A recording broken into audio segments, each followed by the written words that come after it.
Assalamualaikum warahmatullahi wabarakatuh. Ketemu lagi di Gubontor Channel yang membagikan tips-tips seputar merpati dan serba-serbinya. Kali ini saya akan menjawab pertanyaan dari Mas Khalid Bahri tentang indukan merpati apa ya.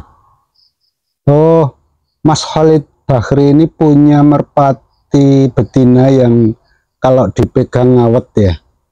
Apakah ini bagus untuk indukan? Iya Mas. Itu bagus untuk indukan karena secara fenotip pegangannya itu biasanya bagus, dan biasanya kalau burung yang ngawet itu rata-rata kencang Mas.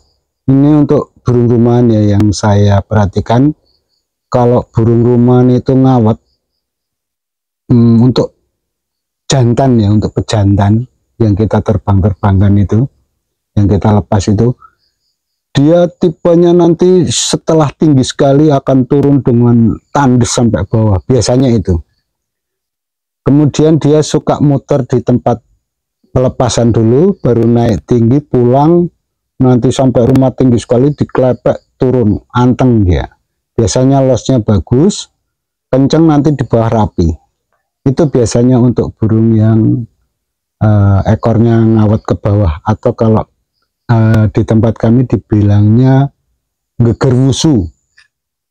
Itu secara rabaan bagus, makanya dijadikan indukan juga bagus. Karena dalam breeding itu biasanya itu nanti akan keluar seperti indukan jantan, ataupun kadang-kadang betina, kadang-kadang jantan, kadang-kadang betina gitu ya. Jadi secara bergantian, atau kadang-kadang dari mbahnya, jadi dari indukannya itu malah tidak mirip sama sekali juga bisa, baik dari segi warna, pegangan, atau kinerja. Jadi pada prinsipnya teknik breeding itu harus cari yang terbaik dan terbaik. Ini kalau menurut saya yang ngawet ini sudah yang terbaik, artinya dari segi kecepatan ya, dia biasanya turunnya cepat, kenceng gitu ya. Dan juga biasanya dia kalau tipe burung yang suka ngawang lebih dulu, itu biasanya juga kecerdasannya bagus. Jadi memorinya bagus lah, nggak gampang hilang. Itu biasanya karena kalau di tempat kami kalau punya burung dilepas baru berapa meter sudah naik, kemudian berapa ratus meter itu sudah tinggi, itu ciri-ciri burung itu akan cepat cumbu ya, cepat, istilahnya dia nggak gampang hilang gitu. Dilepasin tambah lagi sampai polstarnya nanti nggak hilang. Biasanya begitu yang terjadi di sini. Nah itu secara rabaan itu sudah bagus Mas Khalid Bahri. Kemudian kalau secara teori breeding yang pernah saya baca, coba perhatikan matanya. Kalau matanya itu yang di tengah itu bulat hitam, itu kemudian di bagian luarnya ada bergerigi seperti apa ya, seperti menebal gitu ataupun bergerigi. Kalau dia di bawah, jadi ini mata, kemudian di bawah sini itu biasanya untuk tipe-tipe player. Kalau yang di atas tipe-tipe untuk ternak. Yang lebih bagus lagi kalau hitam ini kemudian ada bergerigi muter, jadi penuh ya, dari sini ke sini itu ada geriginya semua. Itu biasanya untuk ternakan bagus, anakannya nanti bagus-bagus.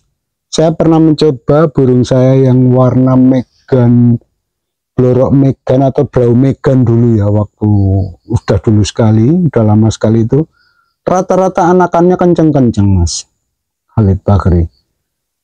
Itu dengan pegangan yang memang bagus, kemudian jantannya juga bagus, nih anakannya bagus-bagus, rata-rata bagus. Jadi yang jelek itu cuma sekian persen lah, enggak sampai 30%, mungkin 10% ada, tapi enggak melebihi kayaknya. Itu setiap anakan rata-rata bagus. Itu kalau yang matanya blewer ya, yang matanya bergerigi muter itu untuk indukan betinanya waktu itu saya punya. Kalau jantannya dia bening, ASN-nya atau tanda matanya itu cuma di bawah begini. Dia memang tipe-tipe untuk bermain, untuk player. Kemudian saya jodohkan sama yang bergerigi itu. Wah, itu hasilnya anakannya bagus-bagus. Itu secara pegangan aja seharusnya itu sudah burung bagus, Mas Khalid. Siapa Mas Khalid ya? Saya kecalan nanti ke belakangnya. Itu secara pegangan aja udah bagus. Nanti kalau di breeding atau di ternak, cari pejantan juga yang bagus, nanti anaknya bagus. Tapi ya itu, secara teori kadang-kadang bisa meleset, bisa sekian persen jantan, sekian persen betina di anakannya itu ya. Atau kadang-kadang malah meleset dari dua-duanya karena mungkin genetik dari kakeknya atau neneknya atau buyutnya itu keluar lagi sama dia, atau dari segi sifatnya juga keluar lagi ke cucunya itu. Jadi secara teori ya kita harus bersabar, karena ada banyak kemungkinan dalam breeding, tapi diusahakan yang terbaik dan terbaik. Nah, untuk Mas Khalid ini sudah yang terbaik menurut saya. Artinya dalam kondisi tertentu dia terbaik karena dia memang pegangannya sudah masuk kriteria, bentuknya, ngawatnya itu. saya sering lihat dan saya pernah punya sendiri yang jantan model ngawat itu kencang, Mas Khalid. Jadi jangan ragu-ragu, silahkan pakai untuk breeding, itu biasanya nanti hasilnya bagus. Kira-kira begitu ya Mas Khalid, mudah-mudahan ini bisa memberi wawasan dan juga sekedar pengetahuan. Semoga ini bisa menjadi referensi untuk Mas Khalid untuk beternak ya, beternak merpati ataupun menjodohkan merpati, supaya satu saat kalau dia terpaksa menetas, anakannya tidak mengecewakan.